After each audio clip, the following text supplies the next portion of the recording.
धूप ढल चुकी थी। शाम की लालिमा धीरे धीरे नीले साए में बदल रही थी। कस्बे के चौराहे पर एक पुरानी पान की दुकान थी। रामलाल पान भंडार। यह गांव स्पेशली अपने पान के लिए मशहूर था। यह दुकान रामलाल की थी। लगभग 55 साल का दुबला पतला आदमी, जिसकी आंखों में हमेशा लालच की चमक छलकती थी। लोग शाम को काम से वापस लौटते वक्त रामलाल की दुकान पर पान खाने के लिए जरूर रुकते। पर रामलाल एक निहायती लालची किस्म का व्यक्ति था। उसकी दुकान पर दिन भर भीड़ रहती, फिर भी उसका दिमाग और पैसे कमाने में लगा रहता था। उसकी दुकान पर सबसे खास था बनारसी पान, जिसके लिए लोग दूर शहरों से उसकी दुकान पर पान खाने आते। पर वो आदमी बहुत चालाक था। वह कभी किसी ग्राहक को पूरे वजन का पान नहीं देता। कभी चूना ज़्यादा डालता तो कभी सुपारी घटा देता। और बस उसको सारे समय पैसों की ही परवाह रहती थी कि कब वो कैसे ज़्यादा से ज़्यादा पैसे कमाए और अमीर हो जाए। रात सोते वक्त भी उसके दिमाग में सिर्फ पैसों का ही ख्याल दौड़ता था।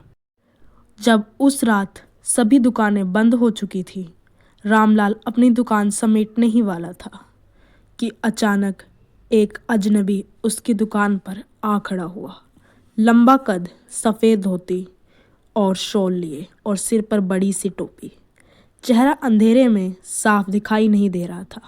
अजनबी बोला, भाई एक पान बनाओ, मगर खास वाला। रामलाल उसे बोलता है, दुकान बंद कर रहा हूँ, कल आना। अजनबी ने हंसते हुए जेब से चमकता हुआ सोने का सिक्का निकाला, जिसे देखकर रामलाल की आंखें फटी की फटी रह गई।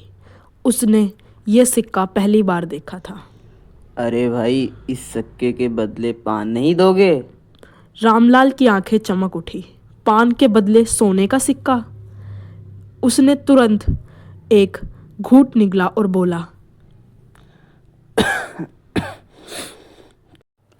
क्यों नहीं, माफ़ करिए मालिक, अभी बनाता हूँ। बताओ कौन सा बनाऊँ, गुलकंद या सुपारी वाला? वह जल्दी पान बनाने लगा, पर उसके मन में बस एक ही ख्याल था, अगर इस आदमी के पास एक सिक्का है तो और इसके पास बहुत सारे सिक्के होंगे। जब रामलाल ने पान बनाकर दिया, अजनबी ने वह खाया और वो बोला, बहुत बढ़िया पान है, इसका इनाम दूंगा, लेकिन एक शर्त है। रामलाल ने झट से पूछा, क्या शर्त? आधी रात के बाद मेरे साथ जंगल के भीतर जगह चलना होगा। वहाँ मैं तुम्हें जितने सोने के सिक्के चाहते हो दे सकता हूँ। रामलाल चौंक गया। जंगल में आधी रात को? अजनबी बोला, हाँ, पर डरना मत, वहाँ बस धन ही धन है, मगर जो लालच करता है उसका विनाश होगा। रामलाल के कानों में बस एक ही शब्द गूंज रहा था, धन धन। उसने तुरंत हामी भर दी, बिना सोचे समझे कि उस जगह का आखिर वो बूढ़ा आदमी कोई तो राज छुपा रहा है, जो अभी रामलाल से बेखबर है। आखिर गाइस, क्या राज है वो, ये जानने के लिए आपको पूरी स्टोरी देखनी होगी। ऐसी एंटरटेनिंग वीडियोस के लिए हमारे चैनल को सब्सक्राइब करें और इस वीडियो को लाइक शेयर करें, ताकि हमें और ऐसी वीडियोस बनाने की मोटिवेशन मिले। रामलाल ने उस आदमी से वहाँ पूछा, ऐसा क्या राज है जहाँ सोने के सिक्के मिलते हैं? फिर उस अजनबी ने रामलाल से बड़ी तेज आवाज में कहा, तुम आम खाओ, गुठलियाँ मत गिनो, तुम्हें धन से मतलब है ना? फिर रामलाल उस अजनबी का मुंह देखता रह गया। रामलाल को ये पता था कि वहाँ कोई ना कोई राज छिपा है, पर उसके धन की लालच उसे उस अजनबी के साथ जाने के लिए मजबूर कर देती है। अब घनी रात है। रात के ठीक 12 बज गए हैं। अंधेरा घना था। आसमान में बादल और दूर कहीं से जानवर और सियारों की आवाज़ आ रही थी। रामलाल और वो अजनबी जंगल की पगडंडी से धीरे धीरे गुजर रहे थे। रामलाल को उस मार्ग पर चलते हुए डर भी लग रहा था, परंतु उसके पैसों की लालच उसे ऐसा करने पर मजबूर कर रही थी। रामलाल ने देखा कि वो अजनबी इस रास्ते पर बिना किसी डर के आगे बढ़ रहा है, जैसे वो इस रास्ते को बहुत अच्छे से जानता है। अचानक एक पुराना बरगद का पेड़ आया। उस पेड़ के नीचे अजीब सी काली मिट्टी थी, जो कि अन्य स्थान की मिट्टी से अलग प्रतीत हो रही थी।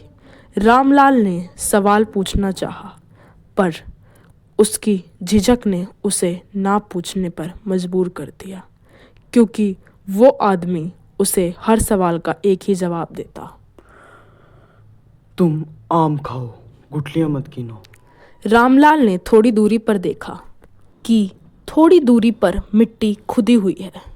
उस अजनबी ने रामलाल से बड़ी धीरी आवाज में कहा, यही यही है वो जगह, खुदाई करो। रामलाल ने सोचा कि इस व्यक्ति को इस स्थान के बारे में कैसे पता है, पर उसने पैसों की लालच में फावड़ा उठाया और खुदाई शुरू कर दी। थोड़ी ही देर में एक पुराना लोहे का बक्सा उन्हें एक गड्ढे में दिखाई दिया।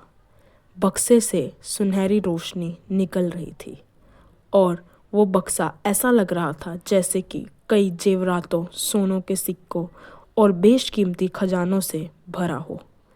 उसने जैसे ही ढक्कन खोला, सोने के सिक्कों का ढेर उसके सामने आ गया। रामलाल ने अपनी जिंदगी में पहली बार इतना सोना देखा था, पर वो आदमी बिना किसी आश्चर्य से वहां खड़ा था।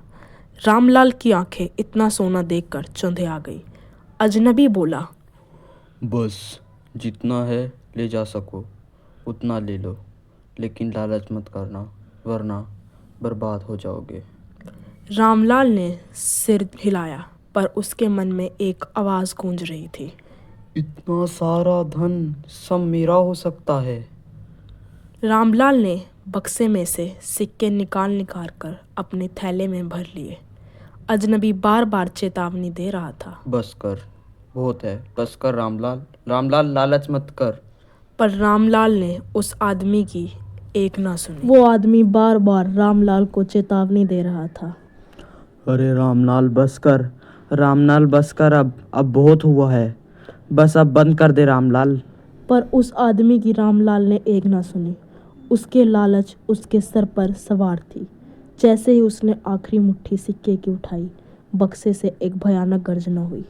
धरती हिलने लगी, हवा में पत्ते उड़ने लगे, बरगद की पेड़ की जड़ें अपने आप हिलने लगी और अजनबी की आवाज गूंजी, मैंने कहा था लालच मत करना। अब पूरे जंगल में एकदम से तूफान आ गया। सारे पेड़ों की पत्तियां बहुत जोर से हिलने लगी। जंगल में भयानक गर्जना, बहुत से जानवरों की आवाज और एकदम से बिजलियां कड़कने लगी। रामलाल चीख पड़ा, नहीं नहीं, मैं वापस रख दूंगा। पर अब देर हो चुकी थी। रामलाल का थैला अपने आप चलने लगा और वो बक्सा बंद हो गया।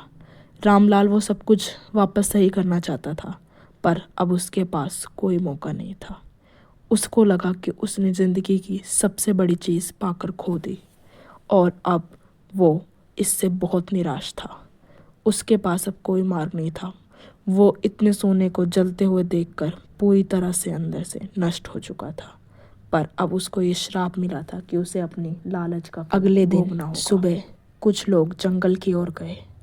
उन्होंने वहाँ पर राख देखी और राख में कुछ जले हुए सिक्के भी पड़े थे और मिट्टी भी खुदी थी।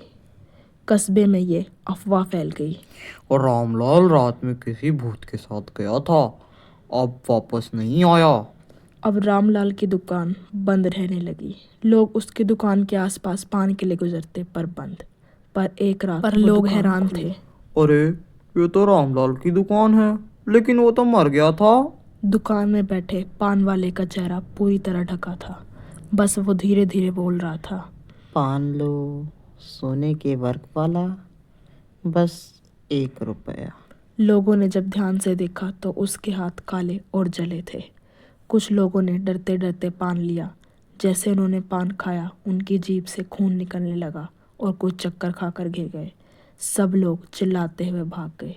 कहते हैं उसके बाद रामलाल पान भंडार कभी नहीं खुला। कुछ राहगीर आज भी कहते हैं, जो आधी रात को उस दुकान के सामने से गुजरता है, उसे जले हुए पान की गंध और सिक्कों की झक्कार सुनाई देती है। और कुछ तो यह भी कहते हैं कि अगर कोई वहां रुककर सोने का पान मांगे तो अजनबी सफ़ेद धोती वाला फिर लौटता है। एक रात कस्बे का नया लड़का चिंटू यह सब सुनकर जिज्ञासा में पान की दुकान पर पूछा। उसने सोचा भूत वूत कुछ नहीं होता। वह दुकान के पास गया। दुकान का दरवाज़ा बंद था, पर अचानक वो दरवाज़ा अपने आप खुल गया। अंदर से आवाज़ आई, पान लोगे बेटा? सोने का पान, बस 1 रुपया। चिंटू ने देखा एक बूढ़ा आदमी जो कि कंबल में ढका है मुस्कुरा रहा है। वह डर के पीछे हटने लगा और दरवाज़ा अपने आप बंद हो गया।